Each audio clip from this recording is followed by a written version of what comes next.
All right, coaches, our next session will be presented by Matt Blake, Major League pitching coach with the New York Yankees, Pete Woodworth, Major League pitching coach for the Seattle Mariners, and Major League pitcher Rich Hill.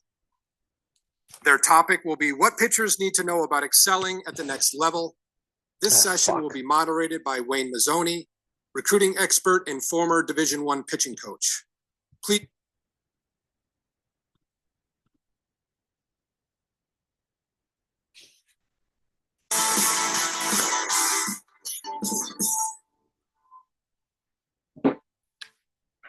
All right, coaches, our next session will be presented by Matt Blake, Major League pitching coach with the New York Yankees, Pete Woodworth, Major League pitching coach for the Seattle Mariners, and Major League pitcher Rich Hill. You got Pilates or no? Their topic will be what pitchers need to know about excelling at the next level. This session will be moderated by Wayne Mazzoni, recruiting expert and former Division I pitching coach. Please welcome them all to the stage. Thanks, Don. Just start off by saying it's an honor to be at this convention. A lot of great people, great learning environment, and share the stage with these three great baseball guys. So the topic we're going to cover, start off by asking Matt, is when you're working with a pitcher, whether you've had him on the team, gets traded, it's a free agent, what are all the areas you would look at, all the big buckets you would look at of a way to improve this player, to make this player the best that they can be? So to that, what are the different areas you might look at to help someone develop? Well, I think at our big league level, like we're starting at the plate of like, what do they do well? Like, do they throw strikes? Do they get swing and miss? Do they avoid hard contact? And like, that's kind of like the anchor for a lot of our conversations. And then obviously from there, you're starting to identify like, okay, how do they do that? What does the ball do? Like, do they, have pitches that move a lot? Do they throw hard? Do they have unique shapes? Do they get the ball to, areas consistently? And then we look at the body and say like, all right, what's the body doing to create the ball flight, to create the performance at the plate? And that's kind of gives us our like, our three buckets that we'll work through. And then from there, we're making decisions on like, do we need to improve the delivery? Does he need to get stronger? Does he need to get more mobile? Does he need to repeat the delivery better? And then you go down the cascading of like, all right, weight room, training room, throwing programs, mental game, like all that stuff to build back into those buckets. But that's kind of how we break it up. Okay, so that first part that you said is basically the ball at the plate, what's happening there. Yeah. And are those straight up analytics or metrics of how is that being evaluated? Yeah, I mean, it could be as simple as like strikeout rate, walk rate, call it slug, or, whatever your number is, OPS, or, whatever the contact quality is you're trying to assess. But that kind of at least like anchors us to a conversation, because a lot of times we'll get a lot of people in a room, talking about a player and how they can get better. It's like he should improve this pitch or that pitch. It's like, okay, but like why? Like, what does that help him do on the field? Instead of us just like theorizing about what this pitcher could look like in a vacuum, like what does it solve for him? Like, does he get lefties out? Does he get righties out? If not, like what pitches does he need to use more or less of? What do we need to help him create? And then that, anchors the conversation a little bit, and we can always bring it back to that. Okay, so I know Matt well. I was lucky enough to coach him in college at Holy Cross, and I know his background of a high school coach, and then at Cressy and minors, and of course his position now. Pete, Florida Gulf Coast background. So I guess what I'm bringing up is you guys are major league coaches now, but have worked with various levels of player. So Pete, to you, what buckets are you looking at when you're working with a pitcher in terms of how to get the best out of them?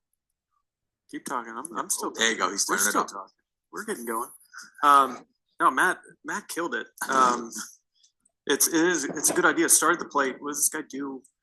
Who is he? And I like that. Like, is this guy a strike thrower or is he a stuff guy? Does he get swing and miss? Does he go? You start there. The one thing that came to my mind, and he kind of went down it, was the weight room, the training room, their throwing program. That's kind of the first place that will start. Yeah, you identify what this guy does, but I think that's a quick and easy way to start and help a guy make a few little turn a few dials. You don't have to overhaul the whole system. You don't have to change everything about him. But just, seeing how he moves, figure out with your strength coaches. And luckily we are fortunate to work with, at least I'm fortunate to work with a lot of people smarter than me, that, can adjust how a guy moves in the weight room, can add some different drills inside. And then you can tweak, a plyo routine to help a guy turn a little dial here. But even at the big league level, we see a lot of guys that have flawed throwing programs and are kind of doing some things that, can be adjusted to help them in how they throw and how to go about it. So we do a lot of adjusting in what we call an athletic throwing program and giving guys different drill sets to help how they personally move. That's kind of like a quick, easy first round of helping a guy that we either just acquire or in the draft, what have you.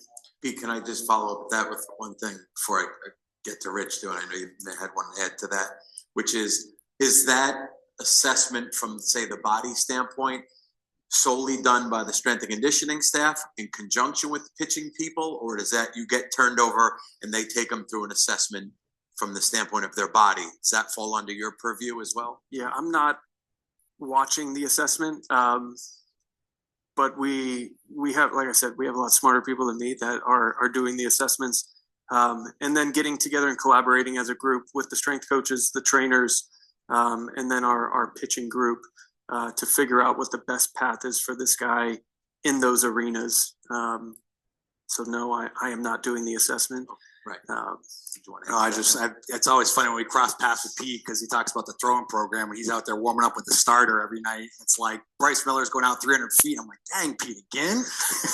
Every night you're doing this? I'm in the training room a lot. Yeah, he does the throwing. And I'm like, I punted that years ago. Very cool. Rich, I'll turn it to you as a player with it's a marvel, your career, how long you've played. It's really incredible. Do you look at it in terms of buckets like throwing programs, pitch development? What do you look at for your continued, career in the big leagues? Yeah, I think, is this one on? Can you guys hear me?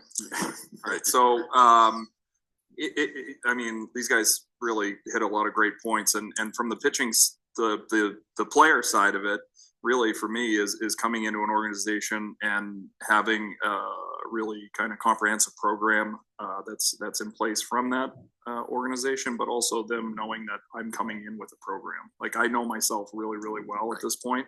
And also from the input from the pitching coaches, from the strength and conditioning coaches, from the PTs, and sometimes, at any level, really, you could get advice from, third base coach, first base coach, something that they might see. And sometimes it's in regards to tipping or, maybe tells that you're doing out there on the mound that is not giving you the full advantage that you want.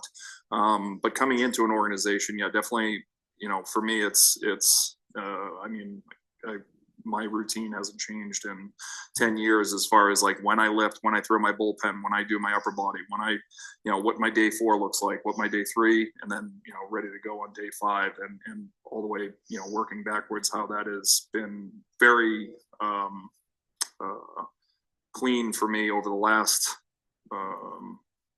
10 to 12 years.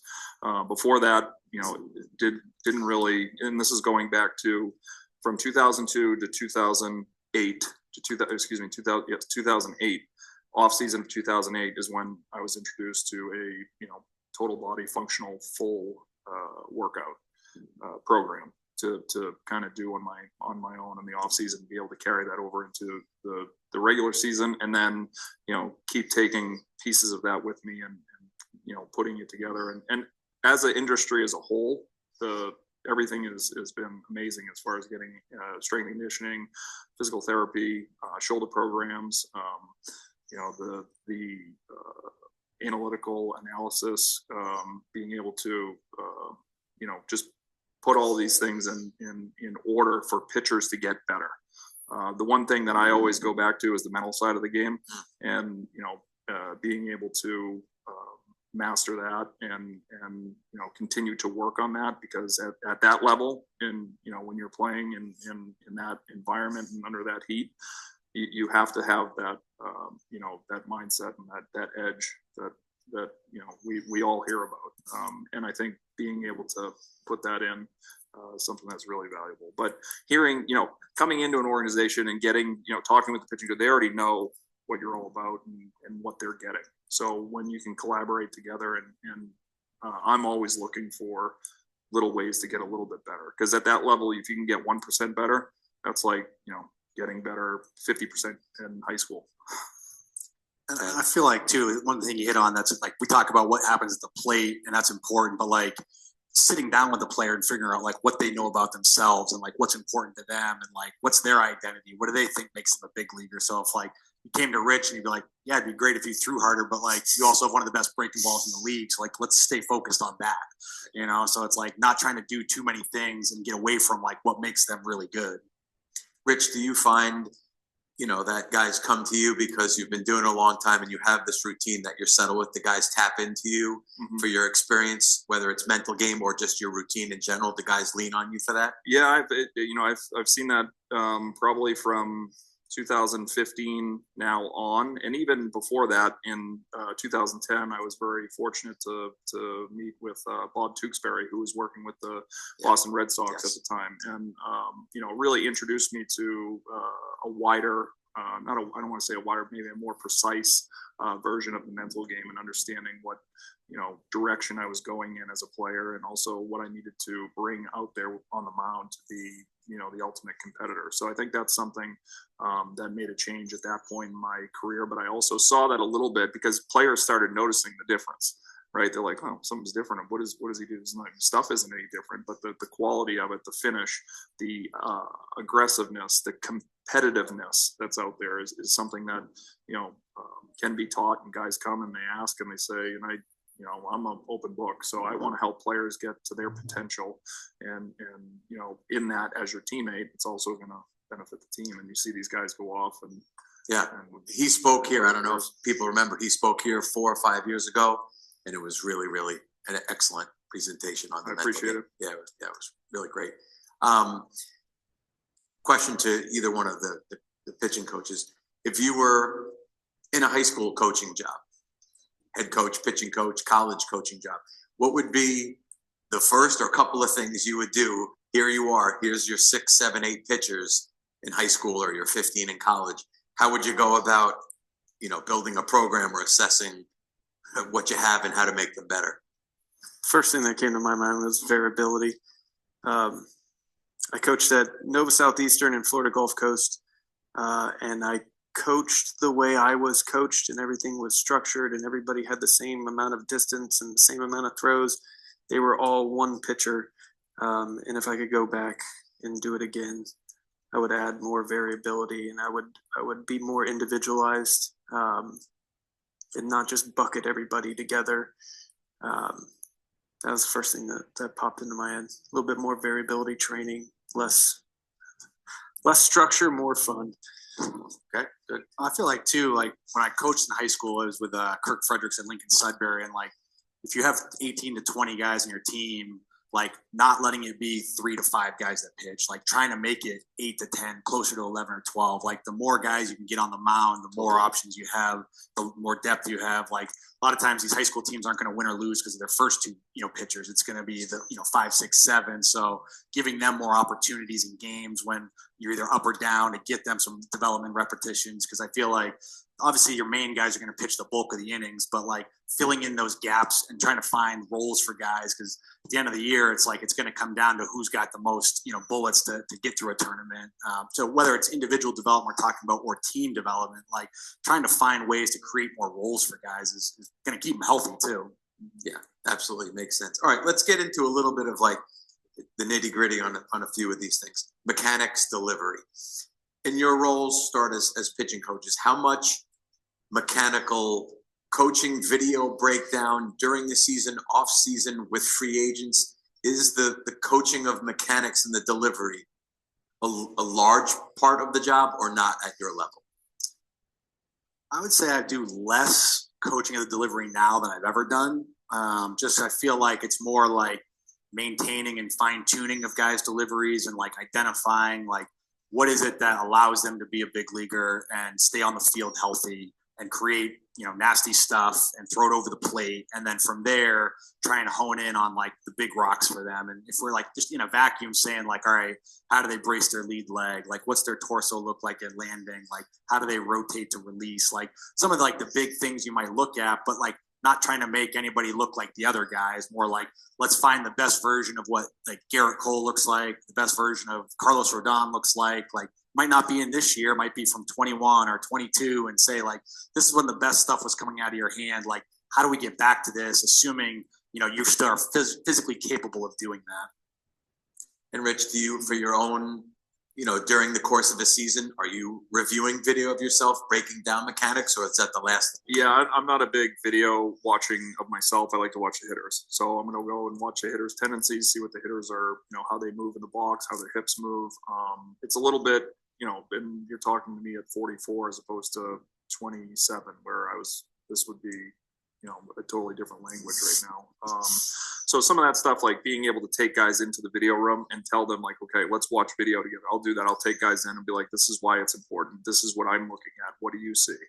Or I'll say, what do you see? And then I'll tell them what I'm looking at, right. Not give them really any, a little bit of hand holding, but also the importance of why we're doing this, because, you might only face that hitter once during the season, but if you don't see him, or have the understanding of what he's done maybe in the last 2 weeks, or how he's hit against left-handed hitters with a similar breaking ball, or just being able to see how he does later in games, earlier in games, all this kind of information that can be is provided to all of us, but you have to take what's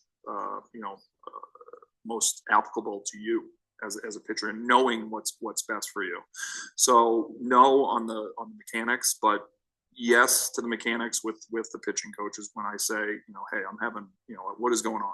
There'll be, and the more open and honest discussions that you can have, the more you have a lot of variability in delivery too. So it's like an X factor there of like, you're just creating pitches out of nowhere sometimes. Yeah. And that will happen with the what the game is showing me or telling me. And I think that depending upon earlier in the game, later in the game, plus counts, negative counts, where am I going to actually use some of this and implement it, and also be smart enough to know the difference. Yeah, when to drop down, when not. Right. Yeah, because Nestor was like that too. Yeah, and but for the mechanical aspect and the repeatability of knowing where your hand strike is at all times, I think that's one thing for me that I'm able to do, because all like watching Hunter Pence like swing a bat, right? He gets to that position where it's like, oh, okay, that's pretty good there. But if you watch all the other stuff, it's kind of like a tornado coming there. So that's what I feel that I have the ability to do, is get my hand here every single time, no matter what else I do. As you were talking, it just occurred to me about really when you started entering the big leagues till now, the changes that have occurred from the coaching to the analytics just must be incredible. That change over your time. Yeah, it's been, part of it, I felt like kind of at that implementation of, the introduction of analytics and taking Rapsodo and TrackMan and implementing the data and being able to quantify, why guys are good. And I think that's one thing that's great in the game, because you can take a guy that maybe is undervalued with stuff, but there is something there that he's still getting guys out. Like, if use myself as an example with a 90-mile-an-hour fastball, but hitters are going to come back and say that looks like 97. We go over here and we say, okay, now we can see it because you're creating so much vert on that four seam. But all the way back, if we go back to 2002, it's really about, okay, you need to execute your fastball on each side of the plate, and you can't move on until you actually do that. Now, and fast forward to 2006, where, I got called up to the big leagues, same curveball, same fastball, didn't think it was going to play or have a longevity, because it was only 2 pitches at the time. But we also lacked the X factor of creativity and being able to say like, well, okay, why don't we take this and change the shape of it, or kind of jump into that side of things, which, even back then in 2005, 6, and 7, with the Cubs, I would drop down to bigger hitters like Ken Griffey Jr., for example, or like Adam Dunn, or guys that just, would stay on a fastball, or really good hitters that could see the curveball, and then you show them something different, and you know, we could, and then again, going into where we went to 2015, where that actually happened for me, where Brian Bannister was like, hey, how many times can you change the shape of the curveball? That's all he said. That was it. Like, how many times can you change the shape of it? We want you to do X. I can do that. And that's to Matt's point, is like, you know, you're looking at what the player is proficient in and being able to highlight that. And then, you know, they're already, you know, you got a really fast car on the track. You just make little tweaks here and there and give them that confidence to be able to go out there and take that onto the mound. And it's like, wow. Pete, anything to add in terms of the video or mechanical work that you're doing with players during the season? Yeah, I'm with Matt. It is decreased every year. And to Rich's point, like it's not my strength. I consider myself more of a mental skills coach than a delivery coach. But if a player comes to you, you have to have that conversation. You have to be ready for that. We've just found different ways to the point of the car on the track, to keep their car on the track without them thinking about how much pressure they're putting on their foot, where are their hands on the steering wheel. Just giving them different drill sets in their throwing program, or changing their targeting. Bryce Miller, one of our right-handed starters, got over slot guy. And he started losing that a little bit. Started mixing. He was dropping down with a little sweeper. Thanks, Rich. And started implementing all these other pitches into his arsenal. And he had lost a little bit of his lean. And instead of going to him and saying, "Hey, I need you to lean more. You see this? You're not tilting as much." We just had him throw more four seams, which is where that slot is, which is what is natural for him.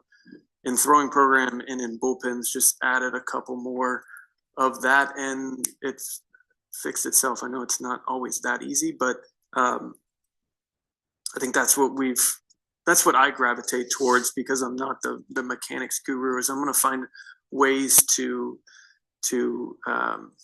tweak things, or to help guys get back on track without telling them that they're off track or that their delivery is messed up. But again, there's plenty of times throughout the season where a guy will be like, "Hey, what do you think? I just don't feel right." So then you have to go down that rabbit hole. But for the most part, I just want to trick them. So when I was talking with Pete Walker, who got called away, and to prep for this, a lot of the things that came up is the staff that he has. Like, there is a pitching lab, there are biomechanical people under that. So in each of your organizations, how many other people are involved with working with pitchers, whether it's minor leagues or it's not just Matt Blake handling the whole Yankees? Yeah, I feel like I was originally a technician, in the Cressy space, where my only focus was on the body and on the delivery and on creating velocity and that type of world. And now I'll probably end up being more of a generalist and coordinator of information. With there's 3 pitching coaches on our staff, myself, an assistant pitching coach, and a bullpen coach, and try and separate those out. One's a little more of a technician and looking at pitch development and the bullpen space and design there, and then one's a little bit more experienced in New York and the whole environment of how to navigate that. And then you have strength coach. We have 2 strength coaches. We've got a biomechanist. We've got a director of pitching. We've got analysts. It's and then you've got 3 trainers, and so all these different people are impacting your space. And the one thing we always want to respect is the player's got to go out there and perform. So he has to be the utmost confidence in his ability. So I don't want people clouding the message with them. So we always call it respecting the coaching box. So if people are going to enter the coaching box with a player, we've had to sign off on the messaging. I don't want people going in there and saying, you should throw a curveball because I think this, or you should be throwing a slider, or less of this. You should be doing this in the weight room. It's we all need to agree on what the plan is for this player, and the player needs to understand what the plan is. And if anybody's going to deviate off that, that's a conversation with the group. And that way it's you're not letting too many cooks in the kitchen. And I think that's when you start to get in trouble. Yeah. Pete, is your organization is similar in terms of all the pitching people? There's a lot of people involved.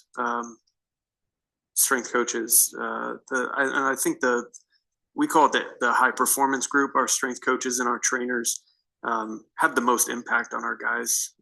We like to think that we do, but they spend so much time with those people in the strength room, in the training room. I don't know, Rich, like on your day, how much time do you actually spend with the pitching coach compared to the trainers? The majority of the time is with the trainers and PT or physical therapists and with the strength and conditioning coaches. But I'd say bullpen days are those are the big days. Those are the days that I look forward to anyway, because I enjoy, like, from the analytical side of it now. And we'll go back to the question that was asked earlier, just about how has it changed. In 2017 or 2018, that's when bullpens were like monitored as far as, okay, we're going to go ahead and use the tech to be able to get the feedback from where you're at in the bullpen. Now, this is maybe a good, bad, or indifferent.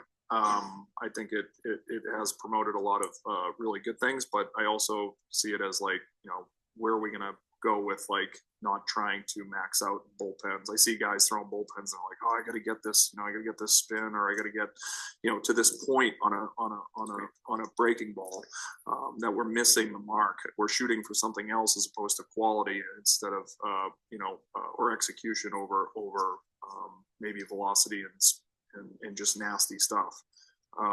Kind of went off the track there. But good point, though. Get back in the coach's box. Yeah. But I think, the days that are spent with the pitching coaches is that when, we used to, the days when, and you guys had alluded to it, that less and less players are going into the video room. We used to hang out in the video room. Used to be more access to iPads and things like that now too. So they can do it to the locker. And the best part is being able to just talk pitching. Yeah. Like the pitchers, usually are in a row together, position players in a row on the other side of the locker room, and just, talking with whoever about, hey, how do you hold that? What were you thinking on that? At least for me, I love talking about it and the craft. I felt like the worst coaching job I did was in 2020 when we couldn't have group meetings, and it was like I felt like we lost the connectivity of like the shared awareness from pitchers about like what's our group attack plan for this lineup, and like what's going on in your world, and like how are you guys understanding what's going on for each of you. And instead of one pitcher going out there and pitching and coming off, and the next pitcher goes out there and it's like the lone wolf out there, like keeping the pack together and like making sure they're all aware of like how things are going as a group. Mm-hmm. They're all pulling for each other too. That's the biggest thing for the coaches. I said this earlier. It's just like creating when you're out there. For me, like as a starter in the places that I've been, it was always like, hey, let's go out and watch the guy throw a bullpen. That was like kind of like eyewash or taboo before, but like really owning it and being like, hey, we can help each other out if we see something that's going on where before the game, you feel confident enough to go over and talk to the starting pitcher. And as I've gotten older, obviously you have a little bit more leeway with other players, but talking to them and saying, hey, I saw this or I saw that for the pitching coach to do, well, how many pitchers are on a roster? 13. To be able to see all 13 players is impossible, I think. I mean, it's very difficult in one day, but I feel like getting input from the players and having the players taking ownership for each other, obviously for themselves, but for each other as well, creates that cohesiveness. And now you got something. I feel like I joked this year that when Garrett came off the IL and started pitching again, we actually got worse. It was like I needed him to be a coach with me. And he was like, when he started pitching, it was like, dang, it's a lot. Yeah. I mean, in my days of college coaching, there was, a roster of 40. There's 4 coaches, 3 position coaches, and me, the pitching coach with 22 pitchers. And like, goodness. And that's why, yes, you do need their older guys to lead the younger guys. Yeah. Pete mentioned something before that I wanted to dive into, that you feel more of a mental coach. I know in my days that was a big piece. Now most teams have a mental skills coach. Certainly a pitching coach is that. When you are coaching the mental game, is that something that permeates everything that you do, or is there actually specific programs and things that you're doing to teach, just the way you would teach a throwing program? Is there a mental approach that you're teaching as well? So when I started coaching, that's what it was. We had classroom, and I would teach the mental side of the game. We'd have excerpts from books or different things, worksheets. Again, that was how I was coached. I played for Andy McKay in the Northwoods League for summer ball 2 summers. He was a Sac City community college coach for a long time, Jerry Weinstein, that whole group. And he opened up my eyes to the mental side and to read. He taught me how to read. I was 20. He taught me the importance of reading and journaling and writing. And it changed my career as a player, but it opened my eyes to, it helped me so much as a player that I was like, that's how I want to coach when I coach. I didn't think it would be as soon as it was, but, and so I just kind of took his blueprint and used it like a classroom and taught the mental side like we would sit in a class. And then over the years, especially once you get into the minor leagues, there are no classrooms. Your locker room is a closet. So you find different ways to teach that side. And again, you're not telling them this is how you breathe. This is how you journal. You're pushing them in the right direction. You're having conversations daily, just about different subjects. Again, you're not tricking them, but you're subliminally helping them grow their mental game day by day, outing by outing. I think the in-between start debrief was a huge one for me to have that opportunity to sit down with the starting pitcher and go through the game, but go through what was going on in his brain during the game, ups and downs, good and bad. And then again, taking that and moving on to the next start.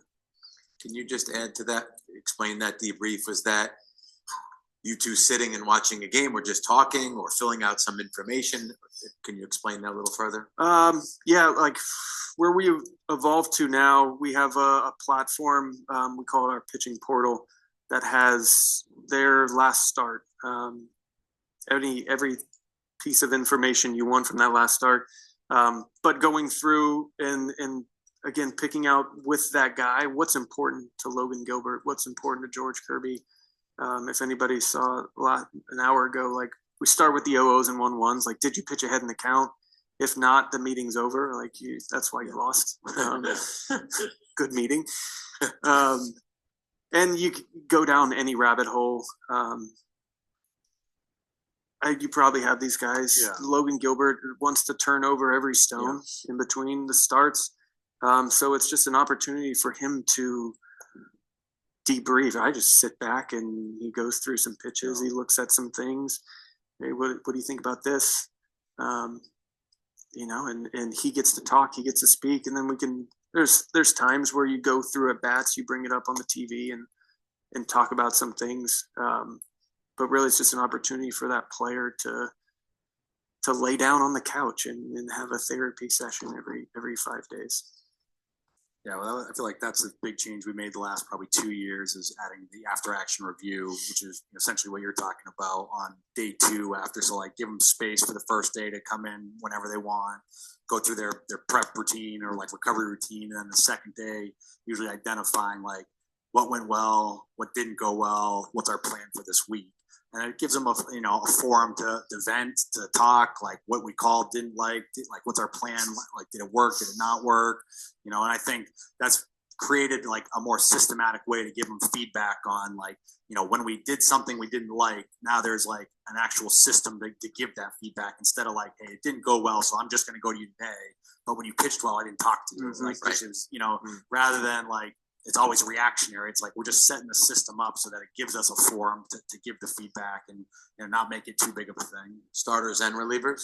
So it's with the starters, and then we have like a 2-week cycle with relievers where we'll do like a review of like how their 2 weeks have been and like anything we've identified for like their pitch plan or like fit times with like their role, like so that way they can have some understanding of why they're coming in games in certain spots, because sometimes it can get messy with relievers, like where they're coming in or who they're facing. So trying to give them some clarity without saying like these are the 3 guys you're going to face tonight, which is it's not going to happen that way. Like the game's going to evolve and go a different direction, but like this is generally the type of area we're trying to get you into the game. Up, down, 7th inning with a lead, these type of hitters. And then what did you do to pitch to them? And then the mental game for me is like creating the identity for the pitcher of like, this is who you are when you're going really well. How do we stay in this space? And then like, what are the processes and behaviors that are associated with that? And Rich, from that mental game standpoint, for you, is that, because you said you have pretty well structured, is the mental game a part of day two after I'm going to visualize, or is breathe when I'm on the mound, pitch by pitch, this is a routine? How much? Yeah, it's gotten a lot smaller for me over time. So the way I like to I'll do it briefly. We are going to talk about this tomorrow morning with John in a little bit more in depth, but like taking something when you have a player, it's like, oh, I didn't get 8 hours of sleep. I didn't eat, my chicken sandwich, or I didn't, get to the ballpark at 2:00 in the afternoon for a 7:00 game. You have to be I call it a light switch mentality, or being able to get a phone call. Like if somebody was going to call and say, hey, you're pitching tonight at 7:00. Good. I'm good to go. Like, I'm ready to go. I've been able to get everything from, a huge amount of time to. That's in like 2 hours. Right. Dude. Boom. We're ready. We're going. So to be able to, and to understand that you're not competing against a hitter, you're competing against yourself. So how does a game go? And if these guys were going to ask me, I'd say I was 85 out of 100. That's how many times the ball came out of my hand the way I wanted to. Now, okay, let's go through the pitch process. What were you thinking when you threw that curveball that got hit 450 feet or whatever? You know what I mean? To be honest about it, though. And then the actual reflection of just ultimate honesty is like, oh my, you just got so much better because of that, instead of, trying to, navigate around it and not really identify the issue that's going on. It's funny too, isn't one of the famous Ken Revisit quotes like, are you that shitty that your routine had to be perfect for your success tonight? Right. It's like things are going to happen. Yeah, like you just got to be able to adapt and like be able to adjust on the fly. Right. That's and the perfection part you need to let go. It's we're striving for that, but we're knowing it's very difficult to obtain. So yeah. All right, switching gears a little bit. Obviously, in the big leagues, pitcher is the ultimate. Right, person who decides what he throws. The catcher's calling it. No pitches, correct me if I'm wrong, are ever coming from the dugout. You're never saying throw a slider here. That's not happening in real time, correct? It's probably happening more than you think, but it's really? Not, but it's not necessarily like I'm not like calling pitches in from the dugout. The catcher might look over and be like, Really? Not to that extent, but like there's probably times when we put so much on the catcher that he's looking for some level of like, what do you want here? Yeah. Okay. And I would say like it's a back and forth in a relationship more than like I'm determining like this is what you guys are doing out there. Right. So, but you're having these meetings. That's what these meetings are about. It's about how we're attacking this group tonight. What pitches may play better. So that's happening. Majority of that work is happening prior to that to that calling. And I would say like there's, from a series standpoint, like there's work that you're doing as a staff to get ready for a meeting with your pitchers, to go over their lineup. And then you're having probably a starting pitcher catcher meeting. And then there's probably some level of like reliever kind of like, hey, these are the guys you should be ready for. And then like within the game, there's obviously the flow of conversation of like, did plan A work? If not, are we on to plan B? Like, what are they doing to us that we weren't anticipating? And then when they get out there, like what's working, what's not working? And so like, especially when we have a young catcher like Austin Wells last year, like it's a lot to throw on him to like handle Garrett Cole and like everything that he wants and to like be perfect. So like, there's got to be a lot of give and take between Garrett helping him signal. And obviously they have the pitch comm now, so things change a little bit. And then a little bit of like help from the dugout at times of like, these are scenarios we talked about to go to this area, things like that. Andy has to hit. Yes. Right. Yeah. Right.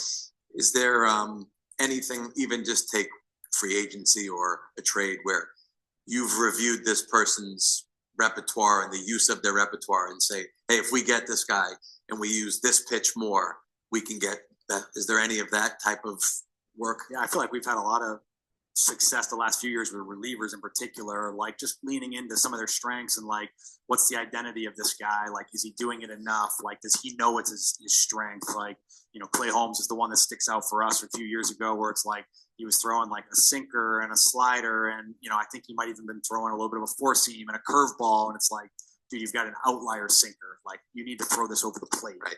And it's like, once we get him throwing it over the plate and giving him better visuals, like now we can lean into like, okay, what breaking ball is the best version for you? The sweeper makes sense for you, or the gyro, or like, what else do we want to do? And now he's going to start, he's going to throw, a four seam that he's been working on. But like, that was the one that kind of started this for us. And, like Tim Hill was this year of like, hey, your sinker from down below is really, really good. Like, we need to just lean into that. And like, we're going to catch the ball better for you than maybe where you've been. And we're going to like, and it's like, it's just going to work that way. And you're going to have more success. And you need to believe that. And we're going to put you in situations that you're going to face the hitters you're supposed to face. You're not going to catch, long, stretches of righties and things like that. But, and then he believes in it and starts building the confidence. And then, boom, we had a funny sequence when he's facing the Red Sox and he finishes an inning and he comes in and Devers is leading off the next inning. He's like, what should I throw him? And I'm like, the sinker. Like, don't get tricky. Like, throw him the sinker. Timmy. Yeah. He's a beauty. Yep. He is.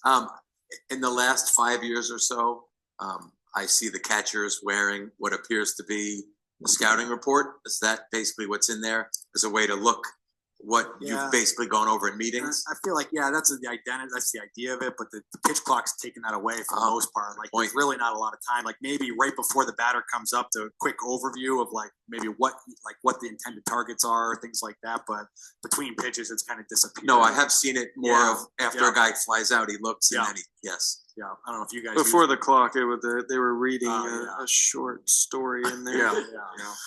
Yeah, seriously. Well, all right. Since that just came up, Rich, we'll start with you. Thoughts on the pitch clock? I mean, I've always worked quick, and I feel like for in the beginning of the pitch clock, I was against it because I thought it was going to ruin some moments of the game. You know what I mean? Like culminations of the Bryce Harper at bat. Right. In the postseason, it's that huge home run, right? But just even during the season, for the fan to gather that experience and actually take the time to kind of let the script play out, as opposed to like, okay, give it to me now, I want it now, boom, boom, boom, boom, boom, right? But I think being able to utilize the clock as a pitcher and understand how you can use that to your benefit is also a huge plus. So how can you play with the clock? How can you let it go almost down to zero? And then, so it's a whole other side of what you can think of it. And I don't mind it. I guess, yes, the games are faster. Everybody's happier. Seems like. I find like when you embrace it, it actually is like helps some guys. Like Garrett learned to say like, this is actually helping me control my breath and my mind on like knowing where I am in space with the clock and knowing when I'm going to get on the rubber. And like kind of helps him center his thoughts around like parts of the clock that he wants to be behind the rubber, getting his breath, parts when he wants to be on the rubber, addressing, like he wants to have a pitch at a certain time. Now there's certain like long innings where it speeds up and it feels like it's a, disadvantage for the pitcher, but it does feel like, I think it has cut out the fluff of the game, which is important. Mm-hmm. And as a human, it's nice to be done in 2.5 hours and not 3.5, 4 hours. Sunday night baseball and flying at midnight, and it's like that's with the other side of that. With being able to the teams that have been able to utilize it to their advantage, are actually, I think, it probably having success. I don't know with that as far as playing with it and being able to, I think what is it, 9 seconds the hitter has to be in the box or you have to make eye contact. But again, that having that creative side of using that to your advantage is something that I've enjoyed. All right, one more topic, and then maybe if there's a remaining time, we'll do a couple of questions. Rich had talked about it before. We know in this day and age, there's TrackMan, there's data. How much review of the data do you do as coaches, and then how much of it do you pass on or work with the pitchers in terms of what you're seeing? We're pretty open with our information. It was a little intimidating at first. Again, we have an area, a portal that it's all drawn into and color coordinated, and it's nice and sexy. It's not just a spreadsheet with a bunch of numbers, but hesitant at first of guys getting too much information.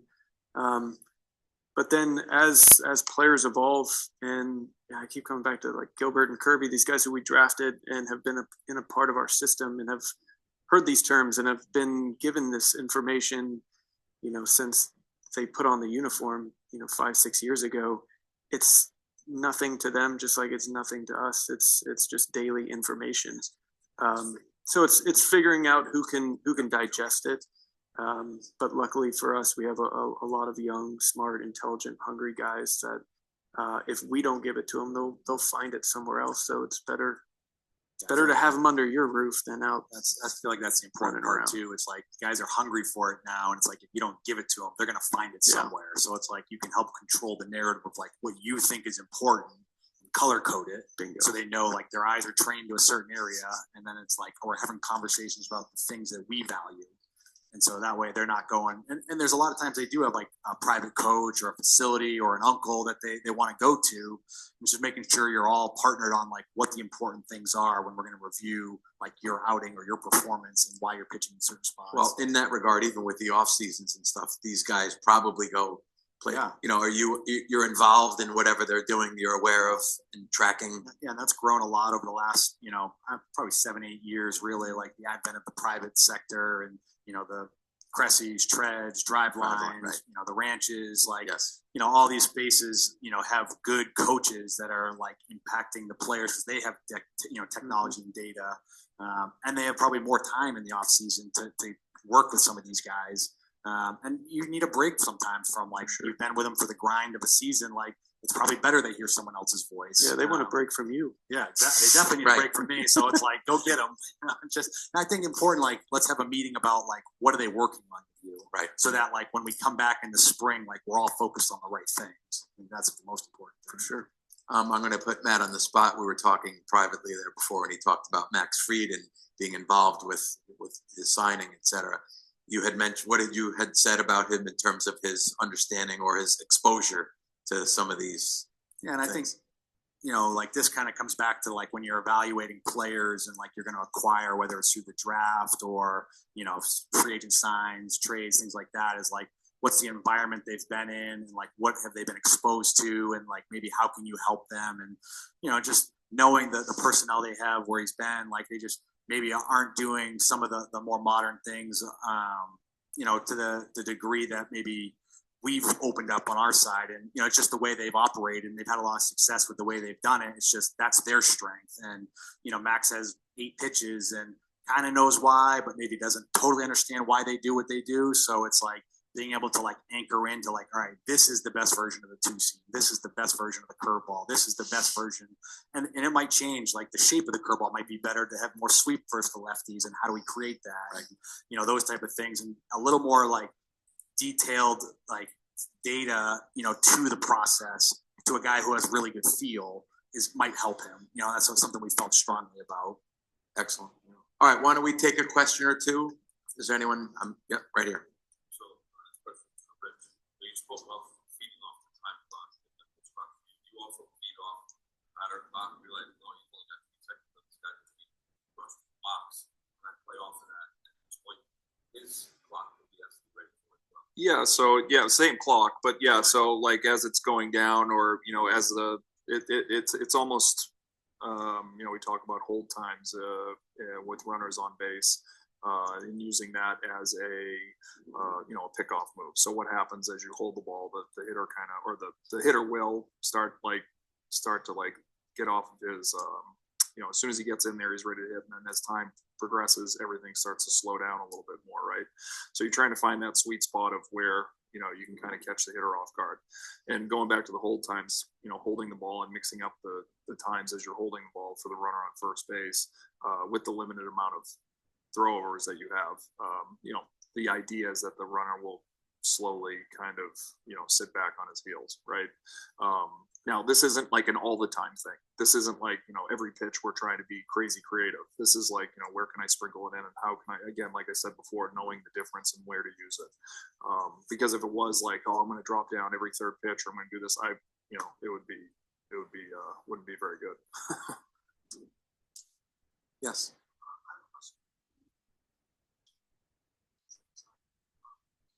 See if I got it. Maybe that's the wrong word.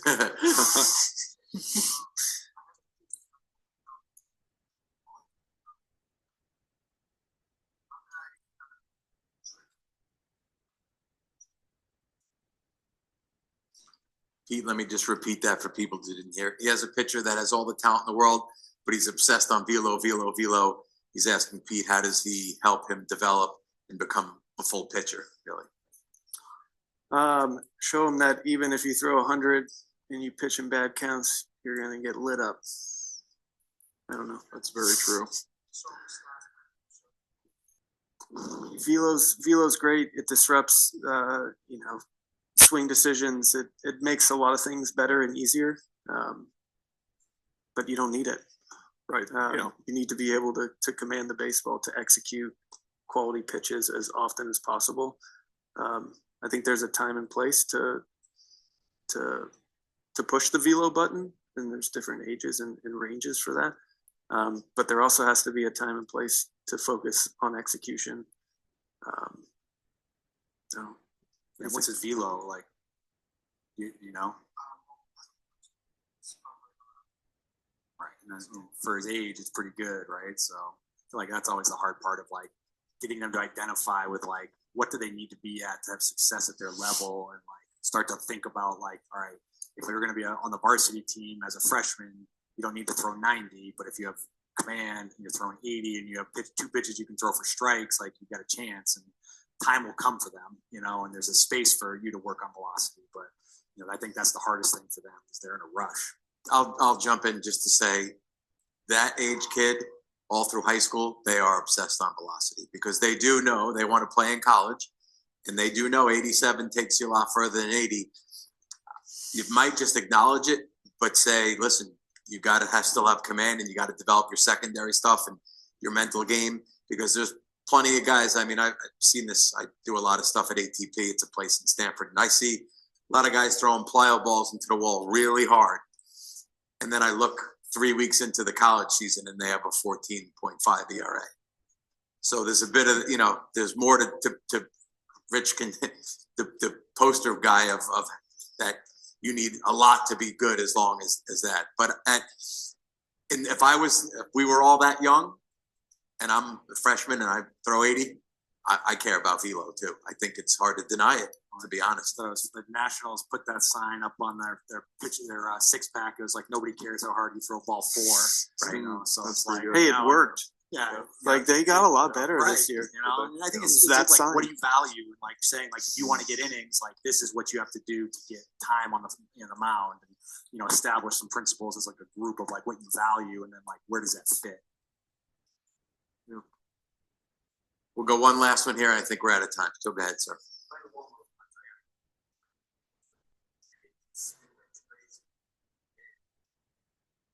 What's on this drill? He's willing to work. What's the best way? I would say, is he a comprehensive shoulder program? Usually, the steering wheel is going to be your shoulder. So if you have a weak shoulder, that's going to lead to command issues, right? And also being able to repeat your mechanics and have, your hand in the proper position to create more volume in the strike zone. In my opinion, that's the repeatability, being able to get into maybe some visualizations of doing repetitions without actually doing the action of throwing, because your mind doesn't know the difference between if your body's doing it or not. It just reinforces it when you actually go to do the action. So I think that would be something that would be beneficial for that player.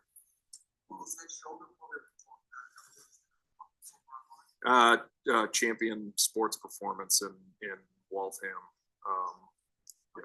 Just to jump in one thing of that, I have a kid I recruiting wise helped to get it to Indiana. The first video he sent me in Indiana, they wear a shirt at practice, the pitchers, 1, 2, 3, 4 numbers.